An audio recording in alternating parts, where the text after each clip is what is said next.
Welcome to Aquarium 911, where I help you with your aquarium problems. Today's email is going to be a little different. Normally we're kind of doing plant stuff. Occasionally we have looked at some fish issues, like we had a fish egg hatching issue recently. This one is concerning lighting. This email comes from Kaitlyn. I'm reaching out because I have a couple questions about the fluval 3.0. I watched part 1 and part 2 of your video a couple of times over, and I think my brain just isn't comprehending it. In part 1, you gave the lower light settings for a tank that is lower than 16 inches high, which was 10, 1, 20, 20, 20. So 10 red, 1 blue, and then 20s across all of the white settings. Warm, cool, and pure white. Though in part 2 you said for heavily planted, we could do 50 for 65, 65, 65. So again, 50 red, 4 blue, and 65 across all three of the whites for the fluval plant, or also kind of the Nano. I absolutely love the fluval 3.0, but I'm still new to it, and all of the settings are so overwhelming. Your video has helped me significantly. I just want to make sure I start off right.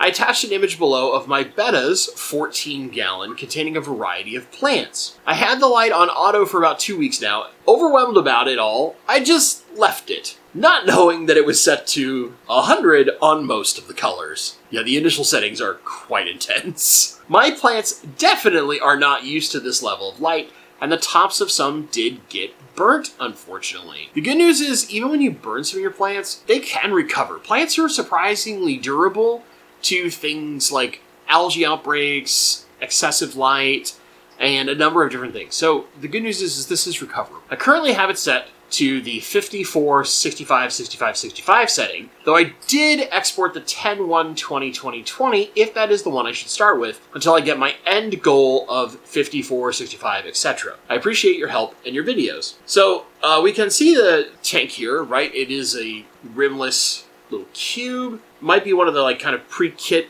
This kind of looks like it has a built-in lid maybe, but an overall pretty nice tank. Here's what I would want to talk to you about. So looking at your plants, I'm seeing a sword. Looks like we're trying to do some kind of moss. We've got some anubias, a little bit of stems, but nothing that demands a high amount of light. It looks like the stems might want a little more light, but they're going to grow up tall naturally, so we probably don't need to push the light super high at first. Really what we want to do is find a setting where the plants are stable and not growing super leggy or dying off. So if we were using the fluval Nano, which you're not, you're using a smaller strip, I would be more inclined to turn that light up just a little bit more than the strip light. But in the case of the strip light, one thing you might consider, because I see it's sitting directly on the tank, it's a little hard to see, but I'll put a little arrow here to help out those that are watching. When we're using this, I would consider getting some risers. So, you can see the tank behind me here, right? The lights sit very straight on. But, I don't want to move my camera right now, but there's risers on this light. So, actually, here. This is the Aquarium co-op light, but same thing can happen. You can see, whoop, come on, focus, there we go. You see I've got this little riser attached here. There are ones that are made for the Fluval Plant 3.0s. They're pretty easily acquirable off Etsy. They're not terribly expensive. And what I would look at is raising that up maybe 2 to 3 inches.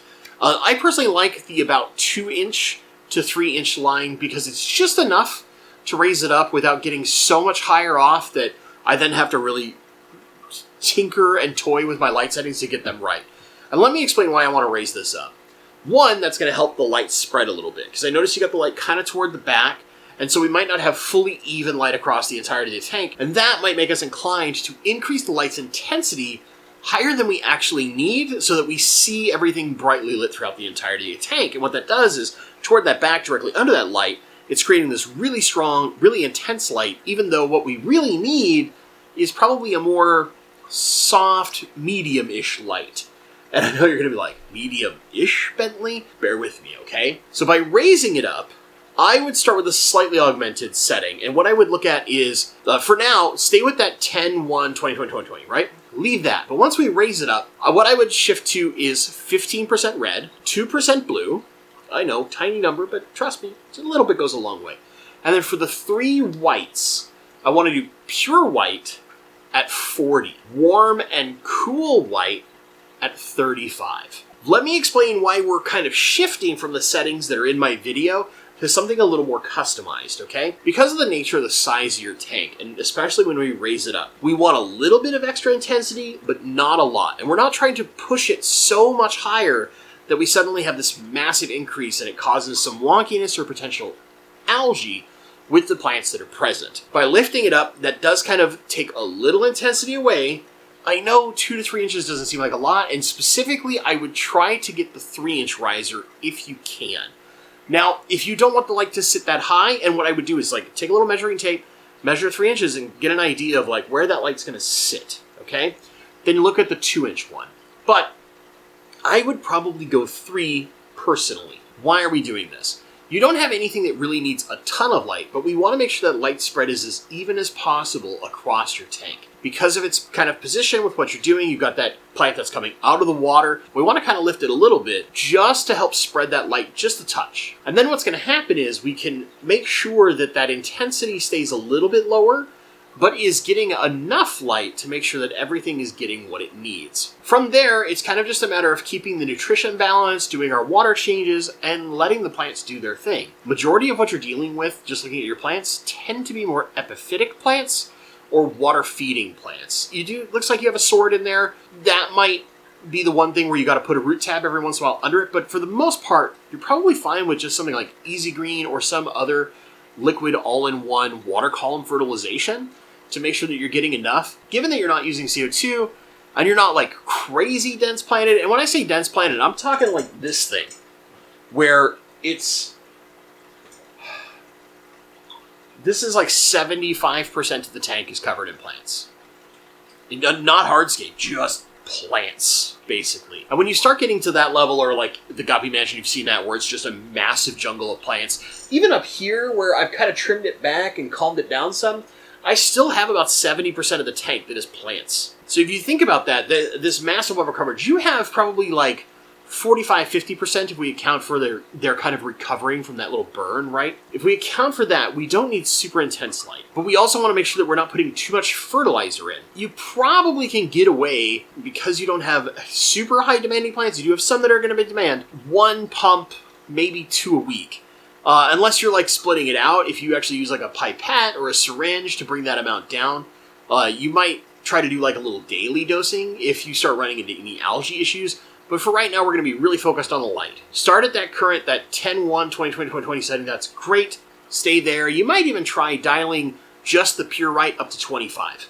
And only the pure white. And keep the other 2 whites just slightly below it. When you install the riser, increase every setting by a little bit. So you would go like up 1% on the blue. You would add about 5% to the red and all the whites. And then from there, you just slowly increase by that basic interval until you hit that final setting. Over the course of basically once a week, when we do our water change, we increase the light just a little bit. Why we increase it just a little bit each week instead of doing it all in one shot? We want to slowly let the plants adjust to this different light as opposed to immediately cranking all the way up to this setting. I don't know that you'll need to go all the way to that final like 60 setting. And the reason why I say that is I'm not seeing anything hyper demanding, but where we're going to know whether or not we need it is by looking at those stems specifically. If we see the stems getting kind of long between the leaves and not dense, and my example here would be, there's this stem plant right behind me. Now granted, it's a Myriophyllum. They're a little different than the, looks like you have some Mortalas in there and maybe a Ludwigia. But do you see how dense the foliage is through here? And this is no CO2, right? But you see how it's like really compact and very dense in the amount of foliage. We'll want to try and look for something more like that, where if you were having issues, you would see like set of leaves, kind of big gap, set of leaves. Instead of like set of leaves, little gap, set of leaves, little gap, set of leaves. I hope that makes sense. If we're seeing good density in the leaves, then we know we're on the right track with the light. The only reason we would see this is if the stems are getting really long between each set of leaves, and we call that kind of being leggy. That means the stems are reaching for extra light, and that means we haven't quite dialed the light up enough to make them happy. So we're going to slowly increment it upward to make sure that it's not a just big sudden change, and that causes some kind of algae outbreak or some other nightmare problem that makes it like extra panic, because we're making these changes and all of a sudden we've caused a problem. Now we got to solve that one too, right? So we're going to do it slow and steady, just slowly increase that light. And I think with those couple of small changes, you'll get to where you want to be without having to have as much confusion. So Kaitlyn, I really hope that helps. Let me know, like, get back in touch with me. Hopefully you see this. And for those, I've had a number of people actually email me about like light settings and things like that. One of the things that I want to encourage you all to do is, even if you've watched my ultimate guides, which if you have, thank you so much. I really appreciate you taking a look at that. They're literally like my most popular videos on my channel. And there will be new ones coming with the new fluval plant 4.0, the Aqua Sky 3.0. I've been tinkering with some settings. I haven't quite figured out what I'm happy with. I don't know if you can see it, but there's like a little algae outbreak happening down here in the guppy tank, and that's... I'm looking up to my monitor to make sure I'm pointing at the right thing, because I'm not... It's like...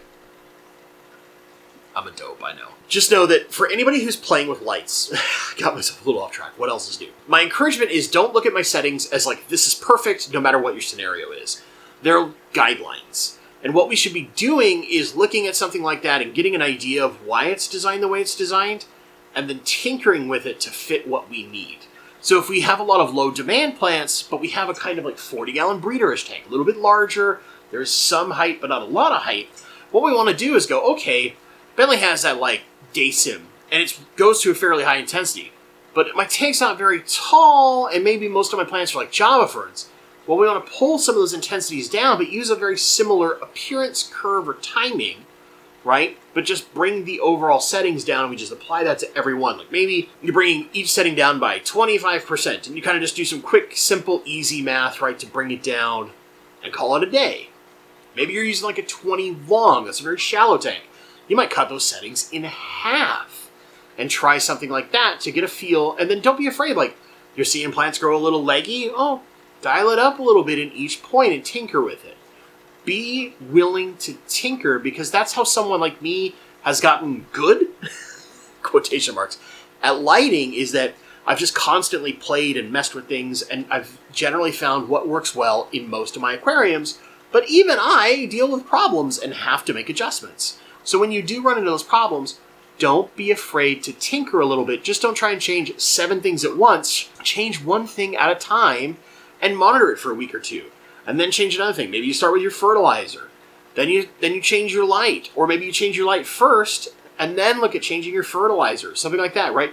Make changes over time slowly so you can identify whether that one change is giving you positive results, no results, or making the problem worse. And once you kind of get used to that process, this is exactly what I do, you'll be able to handle lots of problems or more complex problems slowly and naturally, reestablishing long-term success and balance. That's my combo lesson for the day, with a small interlude of no helpful rant about what I'm doing in some upcoming videos.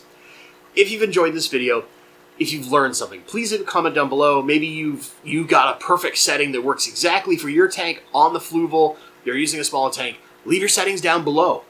Help each other, because I think that's one of the best parts of this community, is we're all willing to help each other. If you're not subscribed, consider subscribing. That whole like, comment, subscribe, it's literally the most powerful and free way to tell old Papa YouTube, hey, I like what this crazy guy's doing on the internet. Someone else might too. It helps our channels grow. It makes us not have to take crazy sponsors and try to sell you a mattress or some protein-based cereal or an energy drink on an aquarium channel. It seems a little dumb, doesn't it? As always, my friends, thank you so much for watching, and stay awesome.